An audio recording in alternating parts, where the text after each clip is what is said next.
On December 15, 2010, the Boston School Committee voted to close 11 schools and merge 10 others. This is not just a story about Boston, it's a story about what's happening all across the nation. This documentary features excerpts from over 16 hours of testimony from 4 hearings that took place in December 2010 at English High School in Boston. Hundreds of people spoke with knowledge, concern, and passion.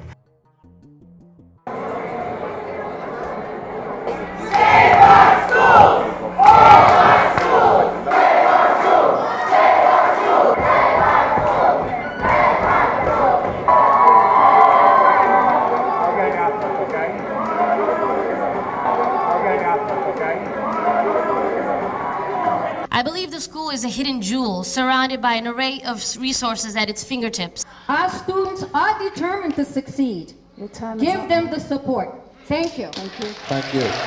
A week from tonight, you will cast your vote to close our neighborhood-based school in the heart of an underserved Roxbury neighborhood, or make a morally, academically sound, common-sense decision to keep the Emerson School open. When I go to school every day, I feel proud going to that school. Today I want to talk about the letter that you guys sent home, and it says that after many interventions and after supporting our school so many times, we're still underperforming and failing. And I just want to know, where is the support? What are the exact interventions that you guys made? Because we're working with broken computers, broken books. We're missing tables, broken doors, broken bookshelves. I don't know, whatever you can think of. As simple as markers that are not even working.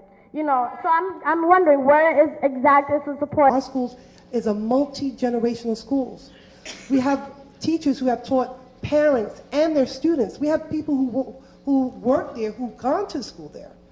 So this is a school that has strong ties to the communities, multi-generational, and who serve children who other schools don't want to serve. We serve those kids, we embrace them, we do amazing things with them. Look at our academic record. And we do the growth that we have shown in the past 2 years. Our ELL students, why would you close something that is working so well? We have no empty seats at the Agassiz. I don't understand, why would you close something that is working? Thank you. Thank you, ma'am. Closure of the Agassiz will disproportionately impact Hispanic, limited English proficient, and special needs students. School officials failed to mention that the school serves many poor families. BEAM is concerned about the ongoing issues of equity and the disparate impact raised by the proposed school closings. Additional school closings are proposed for Roxbury and Dorchester, further diminishing the opportunity for students and families to attend high-quality schools in their communities and damaging the relationships that schools have built with their communities.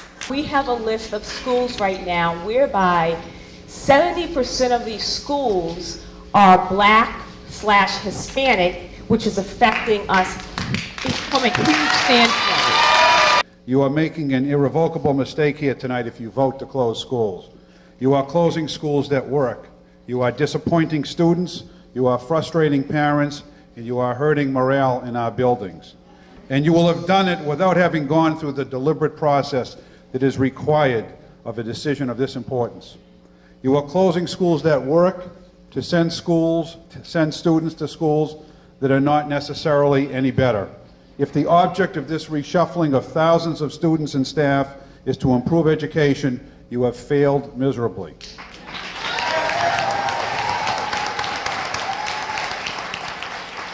Adding insult to injury, the disruption will drive people away from our schools and towards charter schools, although I am not sure that honestly bothers you.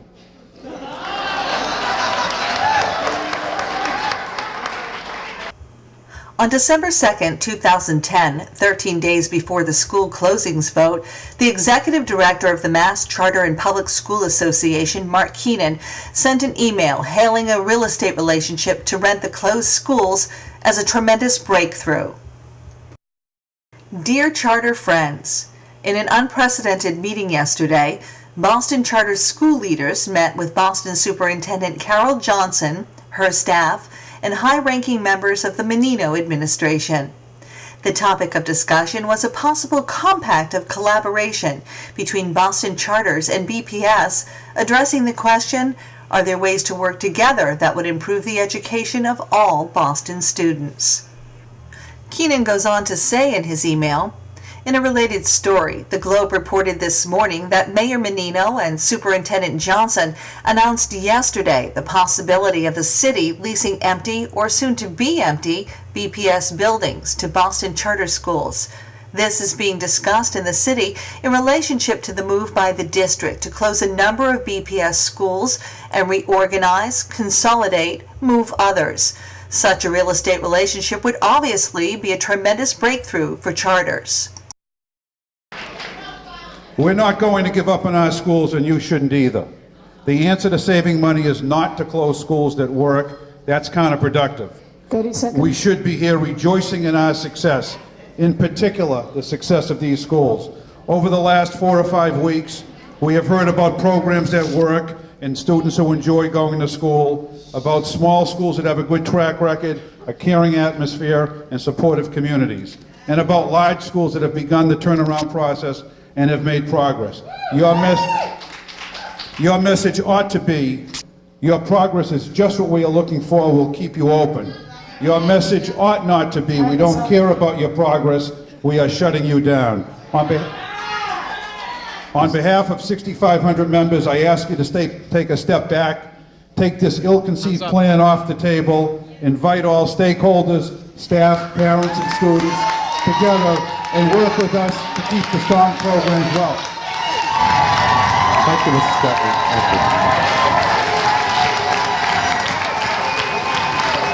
They'd rather close down a successful hub of learning for ELLs at the Agassiz and replace it with a charter school that serves the exact same population with no proven track record. We find that to be a slap in the face of public education. In August of 2010, 3.5 months before the school closing vote, the Fordham Institute, a big supporter of charter schools, put out a report entitled America's Best and Worst Cities for School Reform, subtitled Attracting Entrepreneurs and Change Agents. Cities were rated for how reform-friendly they were. They tried to answer the question, which American cities are the most hospitable to education reform, especially the entrepreneurial kind? Boston received a C grade, 15th of 26 cities. In this case, a C grade is good. That means Boston has plenty of fight left to stop its privatization of its schools. According to the Fordham report, though, things are not looking so good in Memphis since 2007, when Dr. Johnson left Memphis for Boston.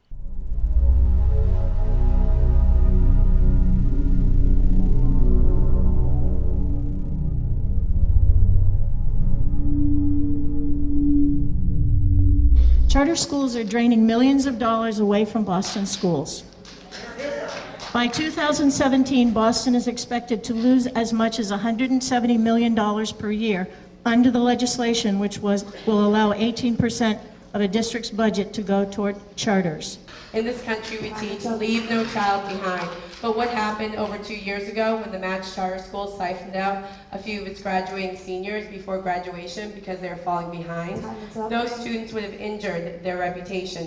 Dr. Johnson remembers this because she spoke up against this injustice to the Boston Globe. Statistics have shown that charter schools do not educate or provide services for special ed, ELL, or at-risk students. Instead, they counsel out those who are not making progress either academically, socially, or emotionally. Charter schools are leaving children behind. It is a shame that the superintendent's office isn't working to foster a long-term relationship with its own public school teachers. I please beg you, do not close the Agassiz. Your role is to advocate for our children. Your role is to assure access to a quality education for each and every one of them.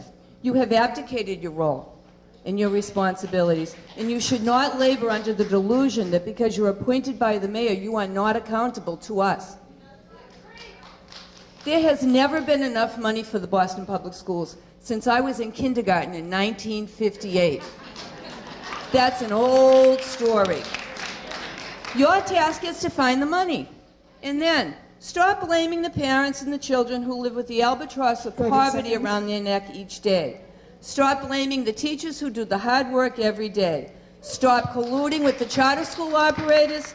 Stop appeasing the business interest and the Globe's editorial board. Do the right thing. Stand up for our kids. Thank you. One of the things that I want us to do is to have some patience and some respect. There are a lot of questions that need to be answered, and you're not even respecting our kids. But you're saying respect. Define respect. Define respect. In the essence, Agassiz was given resources for 2 years in a row prior to the turnaround status that was designated by the state to make significant improvements. You're covering yourself up, that's all. Because y'all don't care about the kids, and y'all don't care about the league. Sir. We have to finish the meeting. What we're asking is understanding that you have a question, we will address the question. You're addressing it to your own benefit. You're addressing it to your own benefit. And my kid's school is excellent, excellent. My kid's in the 5th grade advanced class. My daughter's on the same path. Come on, and just out the blue. My school just, my kid's school was just notified like 2 days ago about the closure. What do you think of this? Do you think it's really empty seats or is it mismanaged? No, I think they just targeting the schools that's in the black community. That's what I think, in the black community.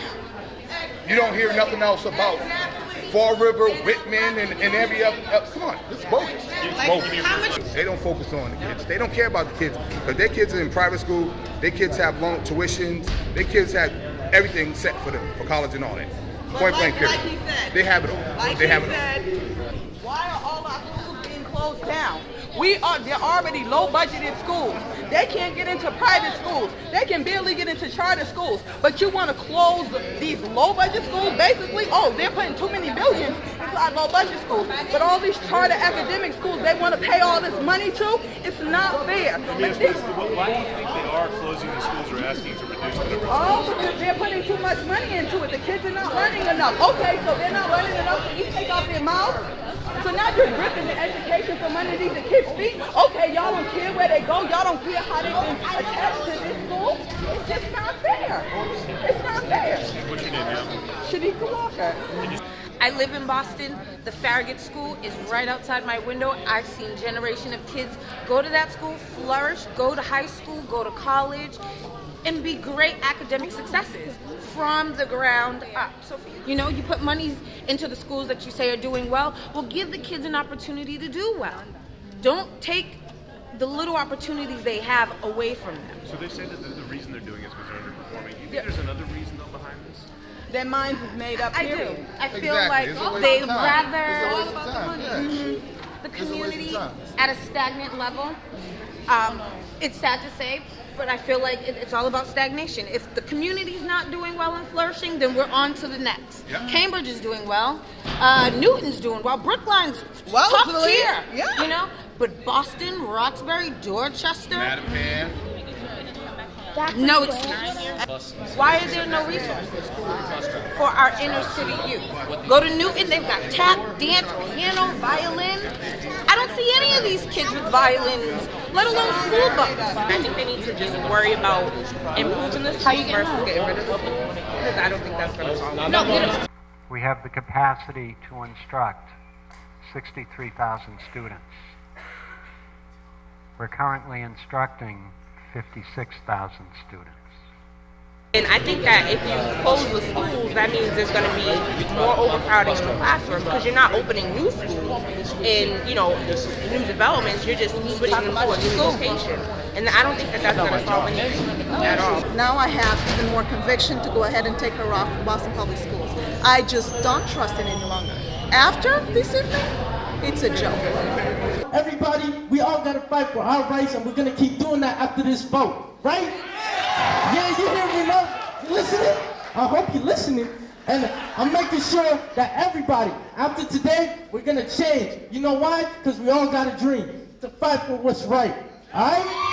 So we're gonna fight for what's right, right? Can I ask, save our schools, SOS? SOS? SOS? We must stop balancing the books of city government on the backs of the Boston Public Schools and its children. Thank you very much. I'm urging you to vote no on the proposal. This is not reinvesting, it's disinvestment. Thank you very much. On December 14th, one day before the school closing vote, Boston Mayor Tom Menino spoke at the Boston Chamber of Commerce. Mayor Menino called for the Boston School Committee to vote for the school closings and reminded them they were appointed. December 16th, the day after the school closing vote, Boston Mayor Menino stated, "I wish the parents were the ones who spoke. For the most part, there were outsiders there trying to make some issues." Once again, my school, the Agassiz, is enduring difficult times. I am proud to be an English as a second language teacher at the Agassiz right here in Jamaica Plain. Unknown to my colleagues, I am going to share with you my personal story. My hope is to give you, the school committee, a glimpse into the personal side of the Agassiz family. On February 14th of this year, my own family suffered a tragedy. I awoke on that Sunday morning to a banging at my door. A police officer was banging and shining a flashlight into our home. I was half asleep with no idea what the noise was. Had Johnny gotten locked out? Since our 3-year-old son was upstairs sleeping and I was 3 months pregnant, I first checked the couch to wake John up so he could go to the door. I called for him. He was not there. I was so confused. At 5 a.m., why wasn't he home from his night job?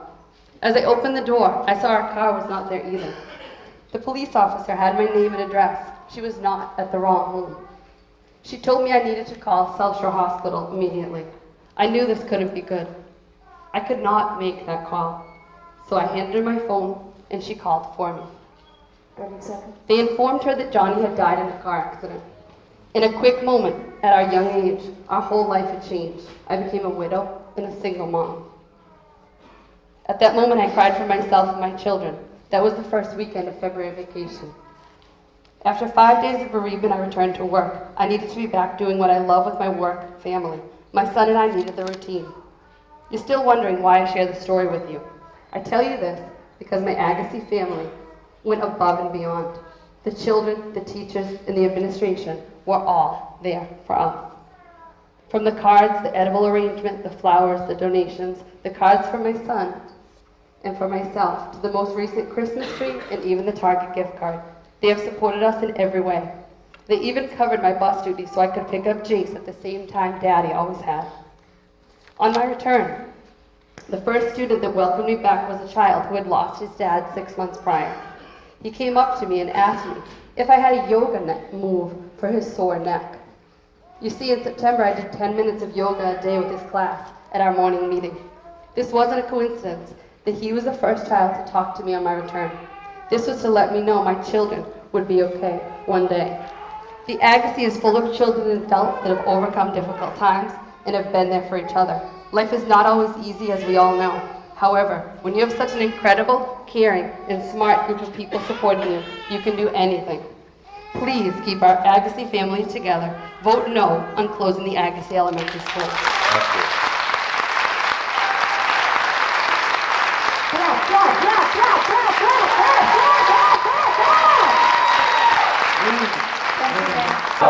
Comments? We're going to ask Ms. We're going to ask, okay. We're going to ask Ms. Lumley to now call the roll. Miss Lumley is, Miss Lumley. Thank you, Reverend Gruber. Mr. Barrows? Yes. Ms. Harris? Yes. Mr. Martinez? Yes. Mr. O'Neill? Yes. Ms. Taylor? Yes. Ms. Rayner? Yes. Reverend Gruber? Yes. Can you announce the count? 7 votes in favor. 7 votes in favor. Unanimous. Unanimous. Unanimous.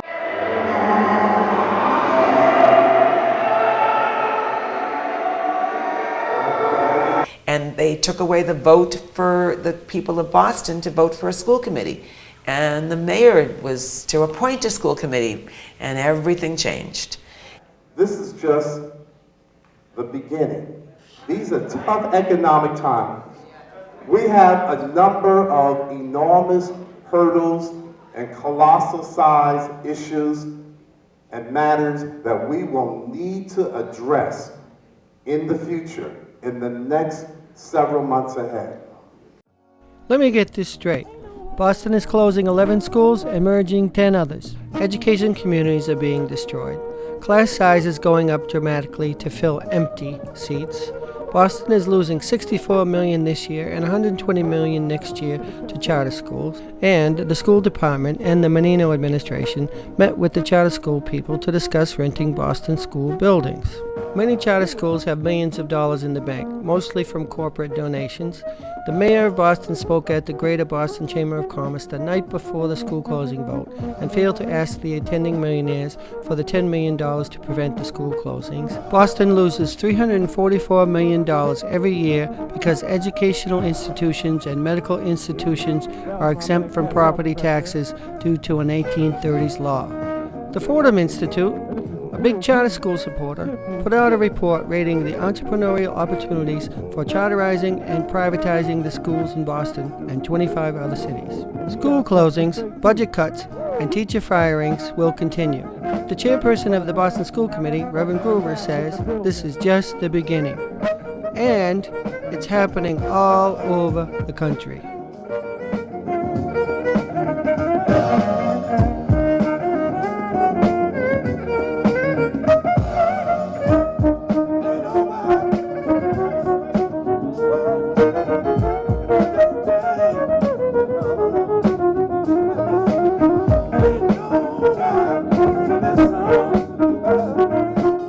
Mayor Menino declined to be interviewed for this movie. Reverend Gruber, BPS School Committee chairperson, initially agreed to be interviewed. Then just before the interview was to begin, Reverend Gruber came back to his office and stated that Superintendent Johnson told him not to do the interview. Shortly after that, we received this email. Mr. Lamothe, thank you for your interest in an interview with both Reverend Gruber and Superintendent Johnson. As you can imagine, both of their schedules are very full, which means they cannot accommodate all interview requests. At this time, on behalf of Reverend Gruber and Dr. Johnson, we are going to pass on your offer to be interviewed. Should you have any questions, please feel free to contact me directly. Best, Matt Wilder, Director of Media Relations, Boston Public Schools. As we were leaving, a shadowy figure came out of the building and took our picture. We're still waiting for an answer from Massachusetts Governor Deval Patrick.